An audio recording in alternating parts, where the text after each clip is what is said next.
मन के भी अर्थ पूरे करना चाहते हैं। आपने कहीं से पैसा तो ले लिया किसी भी ढंग से, ये नहीं केन प्रकारेण, पर यदि वो पैसा हमारे मन के अर्थों को पूरा नहीं कर रहा है, तब हम स्वार्थी नहीं बन पाए। यानी धन तो आए हमारे पास, किंतु मन की शांति भी आए। अगर मन की शांति नहीं आए तो हम स्वार्थी नहीं हो पाए। तो शरीर के बारे में सोचना, शरीर की इच्छाओं को, शरीर की आवश्यकताओं को पूरा करना, यहां से स्वार्थ शुरू होता है। पर बीच में क्या आता है? मन। मन की भी आवश्यकताओं को पूरा करना। अभी एक विद्यालय में हमारा कार्यक्रम था, तो मैंने कहा कि टीचर का सुखी होना बड़ा जरूरी है। अगर घर से लड़के आई है तो बच्चा, जो स्टूडेंट है, वो परेशान होने वाला है, क्योंकि तो अंदर से गुबार भरा हुआ है। पति ने जो उसको खरी खोटी सुनाई है, वो तो कहीं तो निकलेगा ही ना। तो एक अध्यापक का, एक अध्यापिका का सुखी होना जरूरी है, ताकि वो अपनी क्लास को सुख पहुंचा सके। तो हमारा शरीर की आवश्यकताएं पूरी हों, साथ में मन की आवश्यकताएं पूरी हो। और मन से आगे क्या आता है? आत्मा। आत्मा की भी आवश्यकताएं पूरी हो जाए, उसके लिए वैसे अभी हम कुछ करते हैं वैसे आत्मा के लिए, बाय द वे।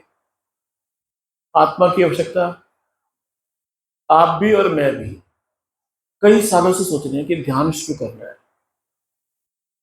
मेडिटेशन किया करेंगे, नहीं तो आधा घंटा तो किया ही करेंगे। आज तक शुरू कर पाए वैसे आप? Being honest. ये बड़ा आयरॉनिकली है ना, व्यंग है अपने साथ। तो शरीर की आवश्यकताओं को जब हम पूरा करते हैं तो शरीर के स्तर पर स्वार्थी हैं, और मन की आवश्यकताओं को भी साथ में जोड़ देते हैं, तो शरीर और मन दोनों स्तर पर स्वार्थी हैं, और आत्मा की आवश्यकताओं को भी जोड़ देते हैं, तब हम पूर्ण स्वार्थी बन जाते हैं। जब तक हमने कुछ किया ही नहीं है आत्मा के लिए, तो हमारे जो भी कहेंगे, जो कुछ भी प्रवचन करेंगे, वो झूठा ही होगा जी। आप कश्मीर की कितनी भी अच्छी व्याख्याएं कर लो, जब तक आपने कश्मीर की वादियों में घूमा नहीं है, उसकी ट्रैकिंग नहीं की है ना, वहाँ पैदल उसकी पगडंडियों पे चले नहीं हो, तब जितना भी आप कश्मीर के बारे में कहोगे फीका फीका ही होगा। तो जैसे ना कागज के फूल, कोई तितली हमारे पास आती भी तो क्यों आती, कागज के फूल और पत्तियां उम्र भर सजाए हमने। तो हमने ये जो बातें करते हैं ना जी, ये कागज के फूल और पत्तियों की बातें करते हैं। क्योंकि जब आप ध्यान करना शुरू करते हो, एक चीज मैं आपका कंफ्यूजन दूर कर दूं, जो आप हवन करते हो, यहाँ सुबह सुबह आ जाते हो, ये भी बड़ी बात है, निसंदेह बड़ी बात है।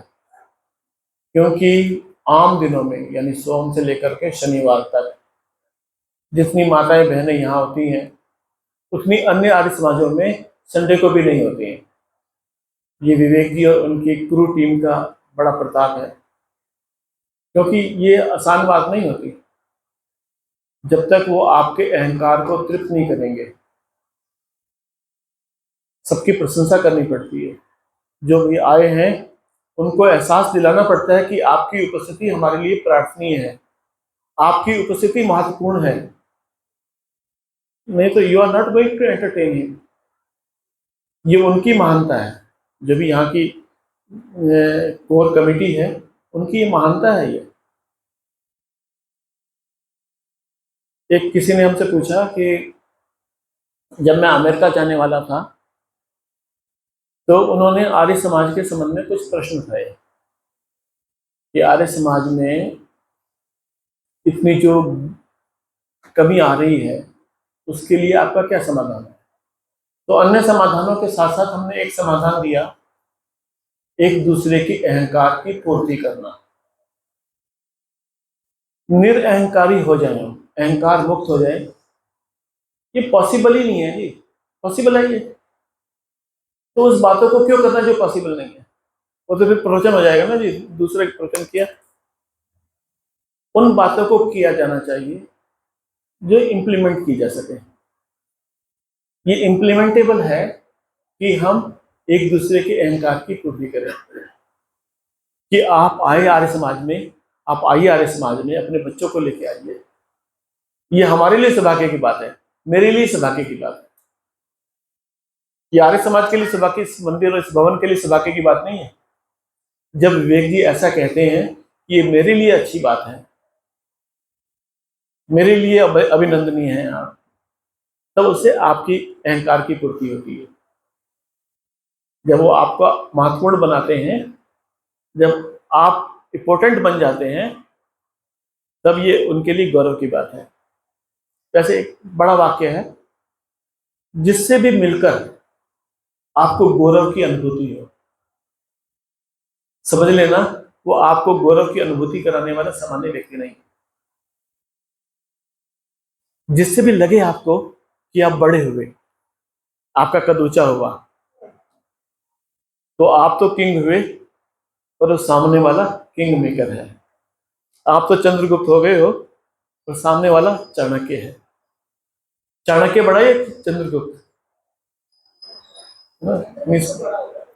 हाँ जी,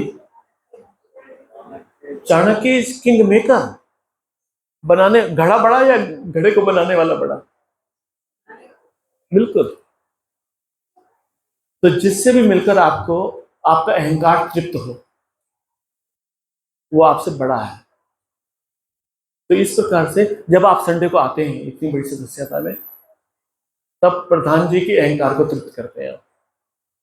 इसमें पर्सनल कुछ नहीं है, सब सोशल है। तो ये एक फ्रेमिंग है, ये ऐसा एक संरचना करते हैं। तो वो अपना स्वार्थ पूरा करते हैं, आप अपना स्वार्थ पूरा करते हैं। तो मेरा पूरा एम्फसाइज मैं करना चाहता हूं कि जब तक आप स्वार्थी नहीं हैं, परमार्थी हो ही नहीं सकते। दूसरी बात, सुखी होना क्यों जरूरी है? आप प्रार्थना करते हो, धियो यो नः प्रचोदयात् विश्वानि देव, बहुत सारी प्रार्थनाएं वेद मंत्रों में, बहुत सारी प्रार्थनाएं ही हैं, साइंटिफिक मंत्र भी हैं, पर प्रार्थनाएं बहुत सारी हैं। जो प्रेजिंग है ना, आपकी प्रार्थनाएं हैं, ईश्वर की प्रशंसा प्रशंसा है, वो सब झूठी है, फेक है। क्या बात करते हैं यार आप? हम तो सुबह सुबह आकर के बड़े मन से, बड़े अंतःकरण से प्रार्थना करते हैं, और आप क्या कहते हैं झूठी है? सचमुच झूठी है।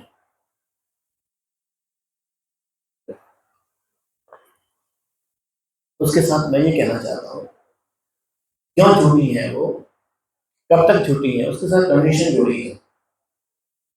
यदि आप पूर्ण सुखी नहीं है, तो आनंदित नहीं है, तो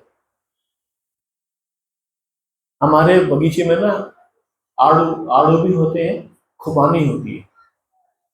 खुबानी जानते हैं हम, यहाँ भी मिलती है। खुबानी में तो खाने के बाद अंदर जो निकलता है बादाम जैसा ही होता है वो।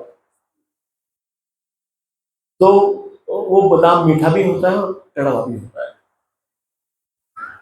तो हमारे यहाँ जो खुबानी है, उसके अधिक पेड़ जो हैं वो कड़वे बादाम वाले हैं। तो हमने खुबानी खा ली, और कड़वे बादाम कौन खाए? हमने उठाकर किसी मित्र को दे दिए। तो उसने भी तोड़ तोड़ के पहले तो बड़े आदर के साथ लिए, फिर उसने वो बादाम तोड़ तोड़ के खाने शुरू किए। पहला खाया कड़वा, दूसरा खाया वो भी कड़वा। अब जिस मित्र को हमने वो खुबानी वाले अंदरों से बादाम दिए थे, वो क्या धन्यवाद देगा हमें? अगर इस संसार से हमें दुखी मिल रहा है, हम दुखी ही हैं, तो ईश्वर को जो धन्यवाद देंगे हम, वो सच्चा होगा क्या? जब आप आनंद से भरे होगे, फुल ऑफ ब्लिस, तब जो कहोगे वो मंत्र बनेगा। अभी जो हम मंत्र बोलेंगे बिना सुख के, वो केवल शब्द होंगे, ध्वनि होगी। जब आपका परिवार आनंदित होगा, तब आप पति पत्नी को कहेगी, यार तूने तो मेरे जीवन को ना स्वर्ग बना दिया है ना, तूने मेरे जीवन को स्वर्ग बना दिया है, और हमारे घर को स्वर्गीय, हम सबको स्वर्गीय बना दिया है। घर स्वर्ग हो गया है, और पूरा घर के सदस्य स्वर्गीय हो गए हैं। लिखते हैं ना लेट, वो वाला नहीं। स्वर्ग में जो भी रहते हैं वो सब स्वर्गीय हैं। वो तो काल्पनिक है ना जी, होता है नहीं होता है। तो घर को स्वर्गीय बनाने की चेष्टा करना, ये भी स्वार्थ, मतलब थोड़ा सा हमारा स्वार्थ एक्सटेंडेड हो गया है। मैं ये चाहता हूं घर में वैसा वातावरण पैदा करो। वैसा वातावरण पैदा करने के लिए आप होमवर्क करते हो। कभी किसी माँ ने अपने पति से, किसी बहन ने अपने पति से ये कहा है कि हम वीकली मीटिंग किया करेंगे, है? मैं जानना चाहता हूँ, कभी किसी बहन ने अपने पति से या पति ने अपनी पत्नी से निवेदन किया है कि हम पाक्षिक या मासिक, एटलीस्ट मासिक, मंथली एक मीटिंग किया करेंगे बच्चों के साथ बैठ करके? केवल शिकायतें, अरे सोशल मीडिया ने सब बिगाड़ दिया है, ये इंस्टाग्राम, ये यूट्यूब, बस निंदा ही निंदा। अरे भाई, फेसबुक बिलियंस डॉलर खर्च करता है उस पर, इंस्टाग्राम के लाखों रुपए, करोड़ों रुपए खर्च होते हैं। आप क्या खर्च करते हैं? अब मीटिंग करने को तैयार नहीं है। जो सोशल मीडिया है उसका बड़ा आयोजन है, वो टाइम, एनर्जी सब कुछ कंज्यूम कर रहा है। आप क्या करते हो उसके लिए? कुछ नहीं करते, केवल शिकायतें। मतलब हमारा अधिकार है शिकायत करना, दैट्स इट। तो मेरे हम्बली रिक्वेस्ट है कि ऐसा कहो, और रिगार्डलेस कितनी आयु हो गई हो आपकी, मीटिंग की हमेशा जरूरत है, क्योंकि इश्यूज हमेशा हैं, वो तैयार खड़े हैं। तो अपने आप को सुखी बनाना, और सुखी बनाने के लिए कमिटेड होना। मैं अपने बंधुओं से, अपने भ्राताओं से जानना चाहता हूं, कभी आपने अपने लिए सोचा है कि मुझे सुखी होना है? कि सब कुछ ऑटो मोड पर ही है? हमारा जीवन जो है ऑटो मोड पे चल रहा है, और ये प्रकृति की तरफ से है, क्योंकि हमारे ब्रेन को काम करने के लिए बहुत सारी एनर्जी खर्च करनी पड़ती है। ये जो है ना, billions of neurons are here, है ना, उसको एक्टिवेट होने के लिए बहुत सारा एनर्जी कंज्यूम होती है। इसलिए हमारे जीवन का, हमारी दिनचर्या का बहुत बड़ा भाग ऑटो मोड पे चलता है। इसलिए भूल भी जाते हैं हम। आप अक्सर चश्मा रख के भूल जाते हैं ना जी, कभी चाबी रख के भूल जाते हैं, क्योंकि जब आप चाबी रखते हैं तब आपका ब्रेन ऑटो मोड पे होता है। तो उस ऑटो मोड का पूरा दिनचर्या सौंप देना, ये अपने साथ अन्याय है। उसको एक्टिव मोड पे करो। कैसे? कि मुझे सुखी होना है, ये कमिटमेंट कभी किया है? कमिटमेंट सोचा भी नहीं होगा। आपके सुख आ जाते हैं, आपके दुख आ जाते हैं, आपसे पूछ करके तो नहीं आते। क्या आप, जब कोई घटना घटती है, मैं एक होमवर्क दे रहा हूं आपको, जब कोई घटना घटती है, मान लो किसी ने आपको डायमंड रिंग भेंट की, और किसी ढंग से वो खो गई, बाथरूम में गए आप, किसी पब्लिक टॉयलेट में, और वहाँ हाथ वाथ धोया, मुंह धोया, उतार के रखी, वही छोड़ के आ गए। ड्राइव की और घर पे आ गए, वो ढूंढ रहे कि कहाँ गई मेरी डायमंड रिंग।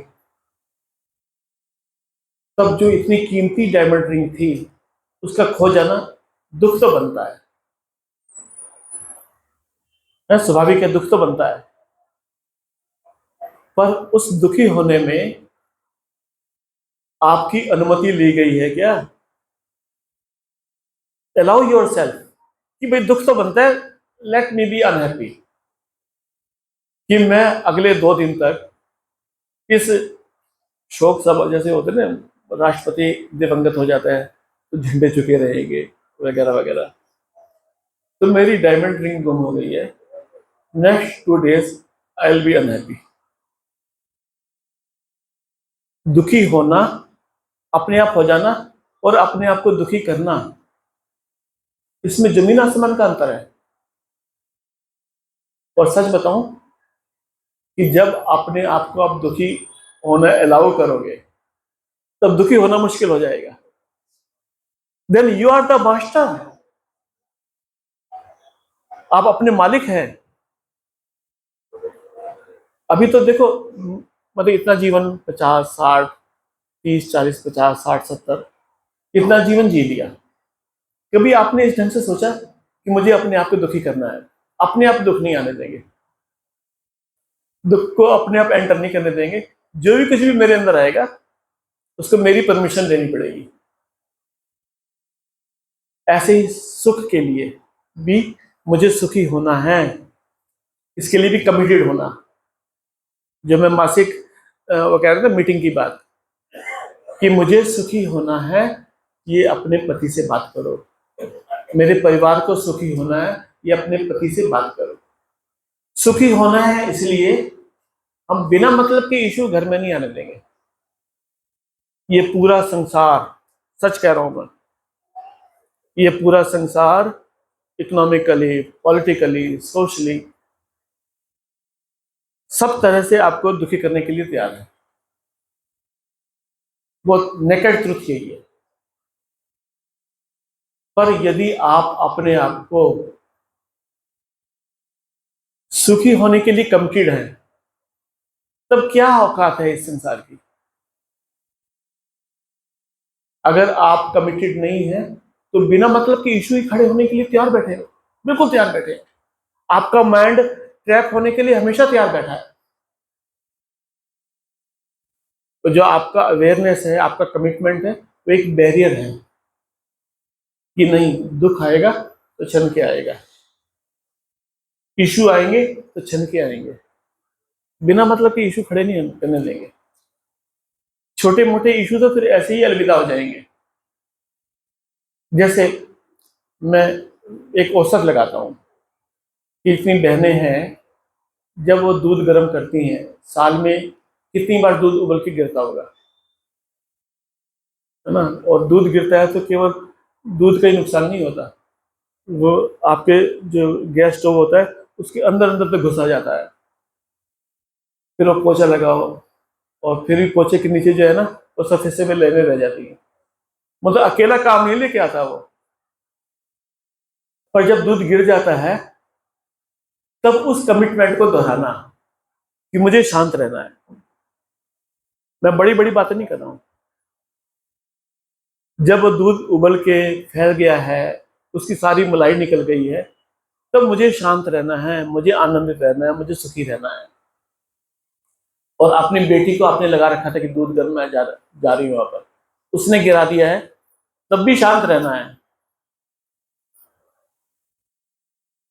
तो सुख एक कमिटमेंट है, धर्म एक कमिटमेंट है, व्यवस्था एक कमिटमेंट है। और मैंने पुनः दोहराया था, मैं चाहूंगा कि आप काउंटर क्वेश्चन करें, इसके लिए 5 मिनट में और बोलूंगा, और मैं आपके क्वेश्चन दूंगा उसके बाद। क्योंकि जब वार्ता एक तरफ होती है ना, हाईवे एक तरफा होता है, कोई भी हाईवे एक तरफा नहीं होता। आने का मार्ग, जाने का मार्ग। हमने कुछ कहा, स्कूल का भी नियम यही है। मैं बच्चों को कहता हूं कि आप पढ़ के जाओ, जो आज पढ़ाई होनी है उसको पहले से पढ़ के जाओ, ताकि आप टीचर से क्वेश्चन कर सको। अगर आप क्वेश्चन नहीं कर रहे हो टीचर से, तो you are going to be tortured, self tortured. आप अपने आप को सता रहे हो। पढ़ने का मजा तब आता है जब टीचर ने पढ़ाया और बच्चा स्टूडेंट क्वेश्चन करे। हमने कुछ कहा, आप क्वेश्चन करो, हमारा दिमाग तंतु हिल जाए, ऐसे क्वेश्चन करो। तो सुखी होना इसलिए जरूरी है ताकि आप सुख बांट सको। हमारे पास घी होना जरूरी इसलिए है ताकि हम घी की आहुति दे सके, है ना। शांत होना इसलिए है कि हम जहां बैठे अंदर इतनी शांति हो ना कि आपके बैठने से ही वो फ्लडेड हो जाए, फैल जाए। शांति फैलती है। अगर आपका चित्त शांत है तो शांति अंदर से निकल के बाहर आ जाती है।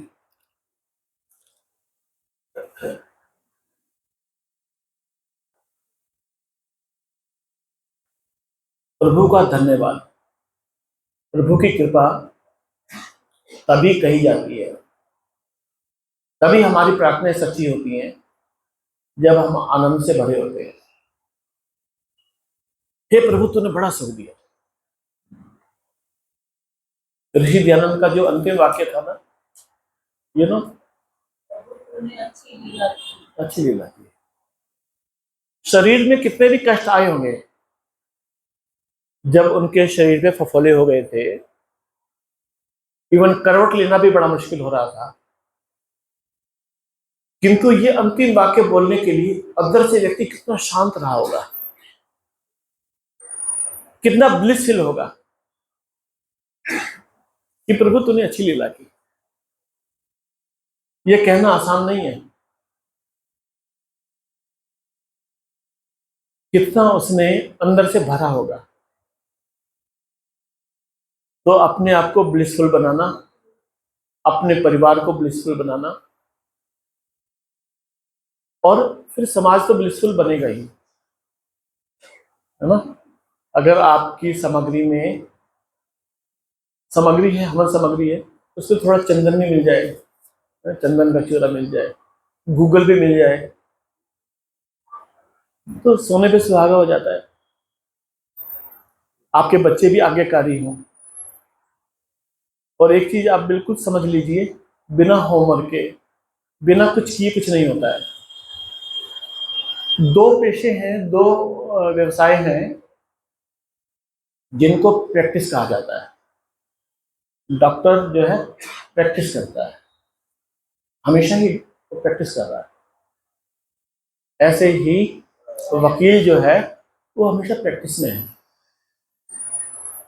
मैं तीसरी चीज जोड़ देना चाहता हूँ, धर्म जो है ना प्रैक्टिस की चीज है। आप धार्मिक बन गए ऐसा नहीं होता कभी। Always in practice. निरंतर धर्म को बढ़ा रहे हैं, निरंतर सुख को बढ़ा रहे हो, निरंतर इनर पीस को बढ़ा रहे हो, तो you are always in practice. तो धार्मिक बने। धार्मिक बने मतलब व्यवस्थाओं को धारण करना। धार्मिक बने, व्यवस्थित बने, धर्म और व्यवस्था। तीसरा नंबर है सुखी बने। ये सिनोनिम्स में प्रयोग कर रहा हूं। धार्मिक होना और सुखी होना दो अलग अलग चीजें नहीं है। जब हम कहते हैं धार्मिक बने, सुखी बने, जब हम कहते हैं धार्मिक बने, व्यवस्थित बने, और ऑलवेज इन प्रैक्टिस। क्यों बने? क्योंकि आप दूसरों के सुख के लिए रास्ता बना सको। बड़ा कठिन होता है जी। आप दुखी हो, आपका बच्चा फेल हो जाए और पड़ोसी का बच्चा मेरिट लेके आए, इट्स नॉट इजी। आप कह लो, ऊपर से कुछ भी कह लो, आपकी कार को कोई डेंट मार जाए पीछे से और दूसरा नई गाड़ी लेके आ रहा है, BMW पड़ोसी, इज इट इजी? आपके पास भी नई गाड़ी हो, उसके पास भी नई गाड़ी हो, मैं लिटरली मत लेना है इसको, मतलब आप भी सुखी हो तो दूसरे का सुख सहन किया जा सकता है। आप आनंदित हो तो दूसरे का आनंद सहन किया जा सकता है। आप स्वस्थ हो,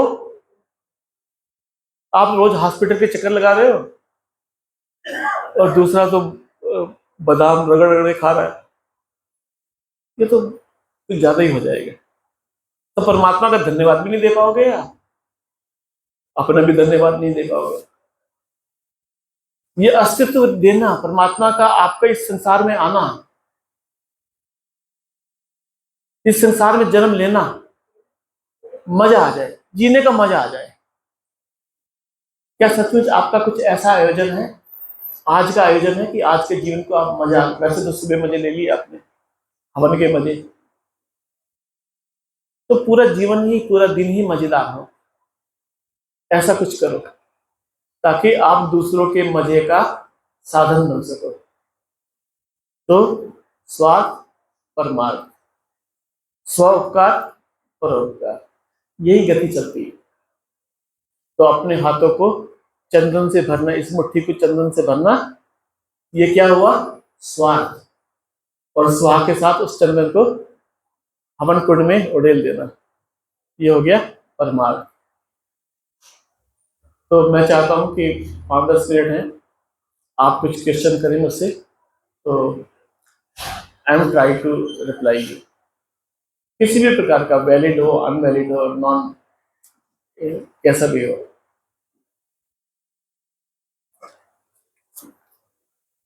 जरूरी नहीं है कि वो बड़ा वाजिब क्वेश्चन ही हो।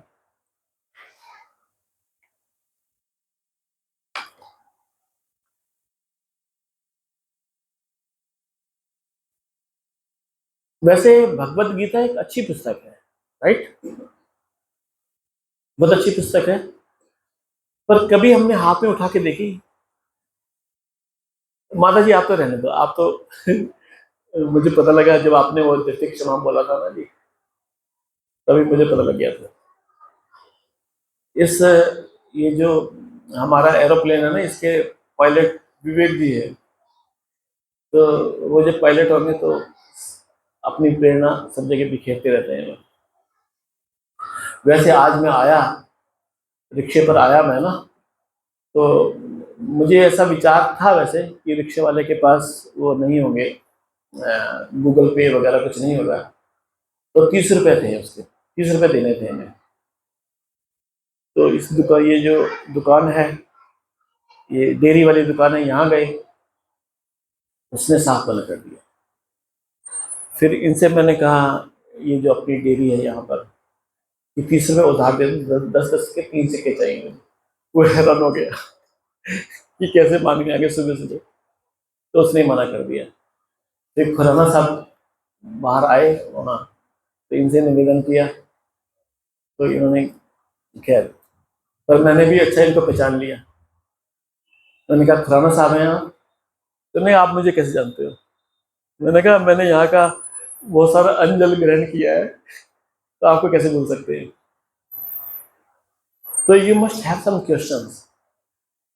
और जो भी आए ना यहाँ पर, वक्ता आए, उनको पहले प्रधान जी निर्धारित कर दीजिए कि 10 मिनट हमारे क्वेश्चन के रहेंगे, उसके बिना कोई भी वार्ता पूरी नहीं होती। हम सुनने के लिए नहीं आए केवल, है ना, पूछेंगे भी, ये हमारा अधिकार है।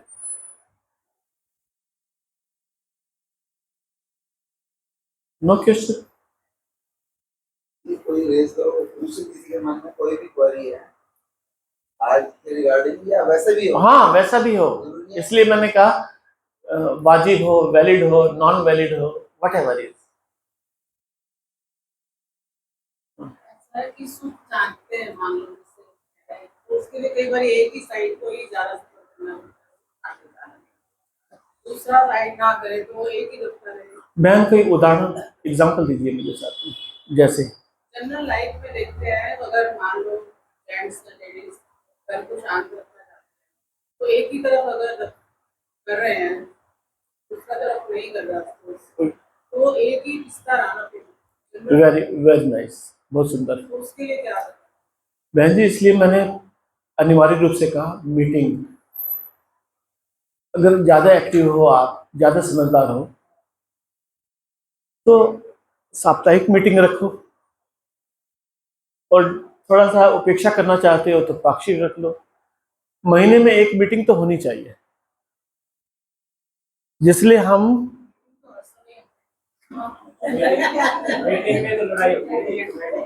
वो है ना जी, वो okay okay okay okay okay okay, वो ऐसा ऐसा कहा जाता है, वो मीटिंग जो आप कह रहे हो ना जी, विवाह के पहले साल पत्नी बोलती है, पति सुनता है ना, बाकी शेष आप जानते हो। दूसरे वर्ष पति बोलता है, पत्नी सुनती है, और तीसरे वर्ष दोनों बोलते हैं और पड़ोसी सुनते हैं। तो वो वाली मीटिंग नहीं, मेंटेन करो। मीटिंग के असूल हुआ करते हैं। असूल मैंने जब पति बोलेगा तो पत्नी सुनेगी। अरे मैं तो भूल जाऊंगी, नहीं, भूल जाने का मतलब नहीं है। जैसे प्रधान जी ने डायरी हाथ में ले रखी है, डायरी ऐसे कॉपी लेकर के बैठो और जो एजेंडा लेके बैठो। हम कोई बच्चों का खेल खेलने नहीं बैठे। अभी जैसे कहते हैं ना, मैं तो हाउस वाइफ हूँ। मैं हाउस वाइफ नहीं हूँ, मैं होम मेकर हूँ। तो आप बच्चों का खेल खेलने नहीं बैठे हो। आप एक गंभीर, उसमें बच्चों को भी बनाना है, इश्यूज को भी सुलझाना है, अहंकार को भी डिजोल्व करना है। उन सबको एजेंडा बनाओ पूरा कि हमारी मीटिंग के ये विषय रहेंगे और उस पर हम होमवर्क करेंगे। अगर ये नहीं कर सकते हो तो फिर हम दुखी होने के लिए तैयार हैं, इस जीवन को कोसने के लिए तैयार हैं। कुछ तो करना पड़ेगा ना जी। आपने देखो यहां से लेकर वो गुलाब ऐसे लग जाते हैं क्या? गुलाब लगाने के लिए कांटों को चुभना पड़ता है, हाथों में चुभना पड़ता है, कुछ करना पड़ता है ना जी। हम तो कुछ नहीं करेंगे, अपने आप आ जाए ये तो नहीं। ऐसा भगवान का तो और वैदिक मंतव्य तो ऐसा नहीं है। उद्यानम ते पुरुषा न व्यानम इच्छन्ति देवा सुनवंतम।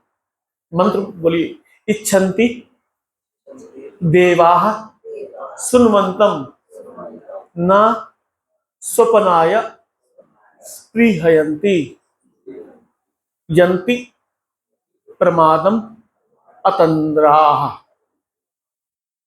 जो कुछ करते हैं ना जी, उसको फल मिलता है, और परमात्मा उन्हीं से ही प्यार करता है। देवा मैंने परमात्मा, इच्छन्ति कुछ करने वालों से प्रेम करते हैं, केवल सपने ही वो ख्याली पुलाव करने वालों से प्रेम नहीं करते। तो कुछ तो करना पड़ेगा, होमवर्क करो, एजेंडा बनाओ। मेरे साथ नहीं है, मैं तो आपको हाँ एजेंडा बात पूछिए। बहन जी आपकी दाढ़ी तो नहीं हो सकती, वो इसलिए मैं कह रहा हूँ तिनका काट केगा। मैं भी जनरल, मैंने तो अपने आप को भी इंक्लूड किया ना जी। सबसे पहले मैंने इंक्लूड किया अपने आप को कि जब हम बात कर रहे हैं तो मुझे भी उसमें जोड़े। मैं कोई मंगल या बुध ग्रह से आया हुआ प्राणी नहीं हूँ। ये घटनाएं आम है, पर कुछ करना पड़ता है। क्योंकि क्वेश्चन आपने किया था, इसलिए मेरी आंखें आपकी तरफ होनी, मेरा आई कांटेक्ट आपकी तरफ होना चाहिए, उसको आप अन्यथा ना ले जी। Anything else? 2 मिनट और धार्मिक होना, आपने बोला कि सुखी, धार्मिक का मतलब सुखी होना, ठीक है ना जी। सुखी, अगर आप ऐसे काम कर रहे हो कि सुखी हो आप, लेकिन परिवार के और व्यक्ति जो उनसे आप सबसे उनसे जुड़े हुए हैं वो ऐसे काम नहीं कर रहे हैं जिनसे आप दुखी हो जा रहे हो, तो इसका मतलब आप धार्मिक नहीं हो। परिवार, वो परिवार धार्मिक नहीं है। आप सामूहिक रूप से, मैं एक क्वेश्चन पूरा कीजिए फिर मैं कहता हूँ, दोबारा कीजिए क्वेश्चन। परिवार को धार्मिक नहीं में कुछ व्यक्ति जो उनसे हैं, गलत कार्य कर रहे हैं, कुछ सही कार्य कर रहे हैं वो सुखी हैं, दूसरा गलत कार्य कर रहा है वो दुखी है। तो उसके दुख से जो परिवार के और व्यक्ति हैं वो भी तो दुखी होते हैं। तो उसके अधार्मिक होने से, उसके दुख से दूसरा भी अधार्मिक हो गया। बहुत, ये बड़ा ना जटिल क्वेश्चन है। इसके लिए मुझे फिलोसफिकल आंसर देना पड़ेगा। प्रधान जी का क्वेश्चन है, पिता रोज आर्य समाज आता है, अपना योगदान भी देता है। उसके 2 बेटे हैं और दोनों पियक्कड़ हैं। उन्होंने अपना स्वास्थ्य भी खराब कर रखा है। पिता समझा समझा के थक गया कि स्वास्थ्य बनाओ, सुबह उठा करो, मेरे साथ आर्य समाज चला करो। पर पिता करे क्या, वो भी दुखी है।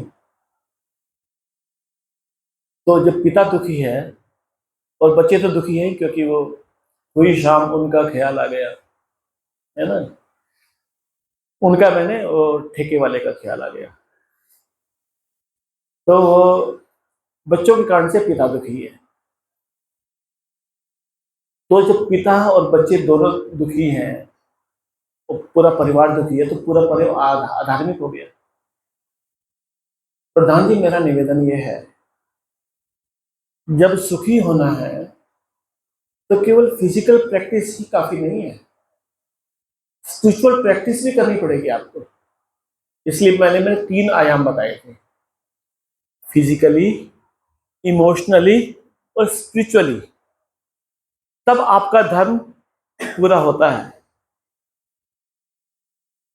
स्पिरिचुअली जो प्रैक्टिस है ये है कि आई डिड पुट 100%, मैंने अपना पूरा का पूरा काम किया, शेष प्रभु इच्छा। जब तक आप ऐसा कहना अंदर से नहीं सीखते हो, तब तक आप स्पिरिचुअली धार्मिक नहीं हुए, स्पिरिचुअली व्यवस्थित नहीं हुए। धीरे धीरे जीवन के साथ साथ, उम्र के साथ साथ अपनी डिटैचमेंट को बढ़ाना। डिटैचमेंट का मतलब है कि मैं अपने कर्तव्य पूरा करूंगा, किंतु जो चिपकाहट है उसको भी कम करूंगा। तो जैसे जैसे चिपकाहट कम होगी, आप अवेयर होंगे, एक डिस्टेंस क्रिएट होगा। ये परिवार है और ये मैं हूं। अभी हमारा क्या है, परिवार, बच्चे, पत्नी, ये और आपके बीच में डिफरेंस नहीं है। जैसे आप स्पिरिचुअल अवेयर होते हो, आपके अंदर एक अवेयरनेस पैदा होती है, एक झीनी सी रेखा बीच में आ जाती है, ये मेरे बच्चे हैं, ये संसार है और ये मैं हूं। और ये जब तक बहुत इंटेंस स्पिरिचुअल नहीं होंगे आप, तब तक वो रेखा नहीं बनेगी। इसके लिए आपको प्रैक्टिस, निरंतर प्रैक्टिस और गहराई। तो वो आते आते कि मैं अपने कर्तव्य पूरा करूंगा। 20 साल हो गए पीते पीते, फिर भी आज मैं समझाऊंगा उनको मैंगो शेक, बादाम बादाम डाल के पिलाऊंगा कि इसका भी स्वाद देख लो, उस कड़वे को मेरे लिए छोड़ दो। तो कंपैक्ट जो है वो तब पूरा होता है जब हम इमोशनली और स्पिरिचुअली भी धार्मिक होते हैं। उसकी भी रोज प्रैक्टिस करना।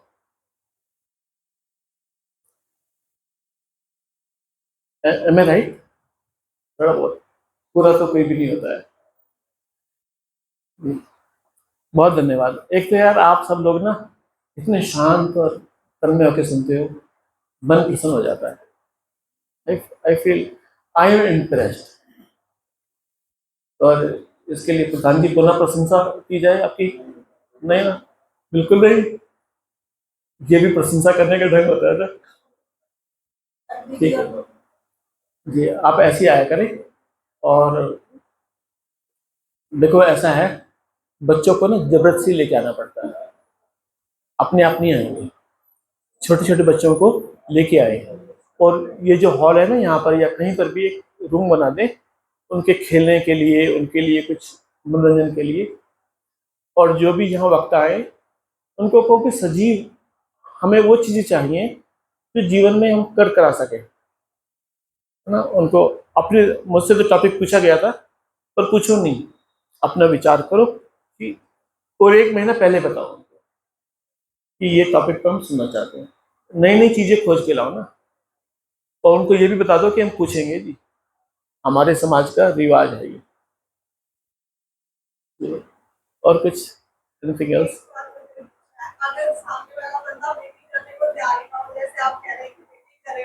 तो किसी अच्छा वकील को ढूंढो। ऐसा नहीं, यत्ने कृते न सिद्धति कोत्र दोषा। वैदिक सिद्धांत है कि यत्न करने पर सिद्ध नहीं होता, तब क्या दोष, हमने अपना प्रयास करना चाहिए, है ना। बैठो सही, कहो तो सही।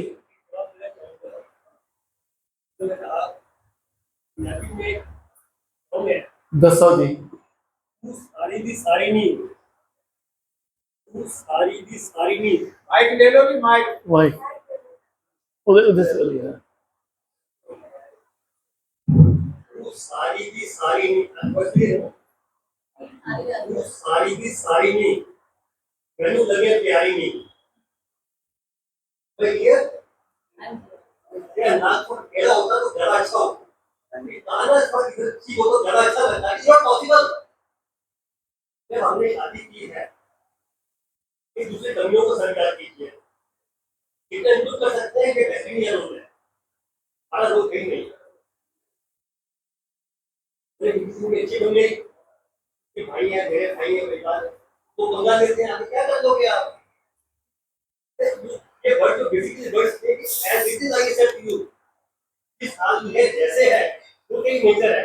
इससे हम कितना इंप्रूव कर पाएंगे कि आपसे अंडरस्टैंडिंग करें या तो बताने हाथ में वही लड़ाई करना है तो सारा नहीं होगा। तो मेरा आपसे रिक्वेस्ट है, तो 52 years हो गए मैरिज को हमारी, it has to be accepted in totality, not in parts. तो राइट सर, आप तो बीच में पड़ती है, आप तो फीलिंग बहुत हो पाती है। फॉर एग्जाम्पल एक आदमी से नहीं ठीक हो जाती है, आपके बेटा है तो दोनों से बीच बोलने वाले हैं समथिंग इन टोटलिटी। तो मेरी अपनी मतलब आप एक बहुत बेटी बराबर है जो बोल रहे थे कि ऑल ऑफ अस यार सिर्फ टोटली करना पड़ेगा ना, तो लोग तो नहीं सकते हमसे। बिल्कुल ठीक कह रहे हैं। मैं यहाँ पर, मेरे जो मित्र बंधु बैठे हैं, मैन डोमिनेटेड सोसाइटी में रहते हैं, है ना, जिसमें पुरुष को, आप महिला और नारी पूज्यंते वगैरह सब बातें हैं, फिर भी घर में जो पुरुष है वो प्रधान रहता है। ऐसा मानते हुए जब मेरा विवाह हुआ, मैंने अपनी पत्नी से मीटिंग की। एक तो हीटर खराब हो गया था और ठंड पड़ती है और दिसंबर का समय था, लगभग 4-5 का टेम्परेचर रहता है। तो मैंने कहा ये है पेचकस, वो एलिमेंट ढूंढो, उस तार को जोड़ो, फिर बात करेंगे। दूसरी बात मैंने कही उससे, ये जो रोना धोना है ना, मुझे पसंद नहीं है, क्योंकि महिला की शक्ति क्या है? आंसू, है ना। मेहंदी ऐसा है, हा? ये जो रोना रोना धोना है ना, ये मैंने कहा मुझे पसंद नहीं है। मुझे लॉजिक दो। अगर तुम्हारी बात ठीक लगेगी, ठीक होगी, लगेगी नहीं, मैं ऐसा लगने वाला नहीं हूं। अगर तार्किक है, उसका बेस है, आधार है, तो I will take not single second. उसको स्वीकार करने में मैं सेकंड भी नहीं लगाऊंगा। बिना मतलब के इशू खड़े मत करना। ऐसे जिंदगी ना इशुओं से भरी पड़ी है, और आके घर में तैयार बैठ, जैसे आप धूल को घर में बुलाते हो क्या? झाड़ू लगाते हो, धूल बुलाते हो क्या? वो आने को तैयार खड़ी है जी, इशू आने को तैयार खड़े हैं। तो मैंने उसको कहा कि बिना मतलब की इशू मत बनाना। और तीसरी बात, वी आर कमिट, हम ओके, हम सुख के लिए प्रतिबंधित हैं, सुख के लिए व्रती हैं। ओम, क्या है ना, अग्नि व्रत पते व्रतम चरिष्यामि, इस व्रत को ही पालन करेंगे, सुख को बढ़ाएंगे। जैसे अभी मान लो 10 मिनट ज्यादा हो गए, तो घर पे जाकर क्या करना है आपने? आज यही, वैसे प्रधान जी ने हमसे निवेदन किया था, आदेश दिया था, पहले मैंने उनके सामने सुझाव रखा था कि हमारा माइंड कैसे काम करता है, कैसे हम ट्रैप होते हैं। इस पर एक वर्कशॉप ऑर्गेनाइज की जाए। बहुत पहले जब मैं यहाँ था, तब मैंने निवेदन किया था प्रधान जी से, इस प्रकार का एक दिन का 2 सेशन में कार्यक्रम करें, जिसको मेडिटेशन वर्कशॉप भी कह सकते हैं। अगर आप सब चाहेंगे तो वी विल डू समथिंग। तो मैंने पत्नी को कहा कि हम यहाँ पर सुखी होने के लिए हैं, उस सुख को कैसे बढ़ाया जाए, इसके लिए कोई सुझाव दो। जैसे बच्चों को बिना डांट डपट के कैसे पढ़ाना है, कैसे सोशल मीडिया से डिस्टेंस बना के रखना है। तो इन सब छोटी छोटी चीज हो बड़ी चीज हो उस पर विचार करना पड़ता है। इसलिए धर्म इज प्रैक्टिस, लाइक डॉक्टर जैसे प्रैक्टिस करता है, जैसे लॉयर प्रैक्टिस करता है। जी।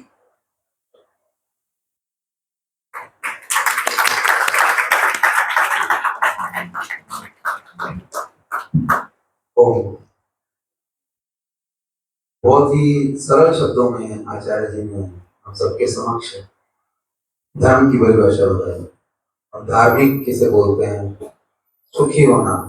तो आइए हम सभी धर्म के रास्ते पर चलें, सुखी रहें और शरीर मन और आत्मा की आवश्यकताओं को पूरा करते रहें। यही आज का जो प्रवचन का सार है आचार्य जी के। मैं अपनी ओर से और आर्य समाज की ओर से आचार्य डॉक्टर नरेश वाचस्पति जी का बहुत ही सुंदर वैदिक व्याख्यान के लिए हृदय से धन्यवाद।